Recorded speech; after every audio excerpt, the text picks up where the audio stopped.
ঘটনাটি মেক্সিকোর দক্ষিণ পূর্বাঞ্চলীয় শহর ভেরাক্রুজে, যেখানে 3টি যাত্রীবাহী বাসকে পরিত্যক্ত অবস্থায় পাওয়া গেছে। ওই বাসগুলো থেকে প্রায় 400 অভিবাসন প্রত্যাশীকে উদ্ধার করা হয়। এত অভিবাসন প্রত্যাশী 3টি গাড়ি থেকে পাওয়া যাওয়ায় ঘটনাস্থলে ছুটে যায় মেক্সিকোর ন্যাশনাল গার্ডের সদস্যরা। অন্যান্য বিভাগের কর্মকর্তাদেরও দেখা যায় ঘটনাস্থলে। বাসের দরজা খোলার পর তাদের খুবই বদ্ধ অবস্থায় পাওয়া গেছে।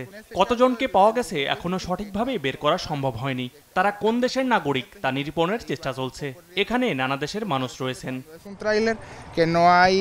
বার্তা সংস্থা রয়টার্সে জানা গেছে, ভেরাক্রুজ মহাসড়ক থেকে উদ্ধার হওয়া অভিবাসন প্রত্যাশীদের মধ্যে কিউবা ও হাইতির নাগরিক রয়েছেন।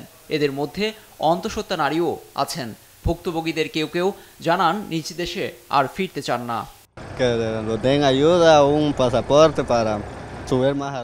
আমরা একটু সাহায্য চাই। আমার দেশ হন্ডুরাসে ফিরে যেতে চায় না। সেখানকার পরিস্থিতি খুবই কঠিন। কোনো কাজ নেই আমাদের দেশে। ওই পথ দিয়ে আরও এমন বাস আসছে কিনা সেজন্য সতর্ক অবস্থানে দেখা গেছে ন্যাশনাল গার্ডকে। ধারণা করা হচ্ছে যুক্তরাষ্ট্রে অবৈধভাবে প্রবেশের জন্যই এই পথ বেছে নিয়েছিলেন তারা। মেক্সিকোকে দীর্ঘদিন ব্যবহার করে আসছে দালাল চক্র।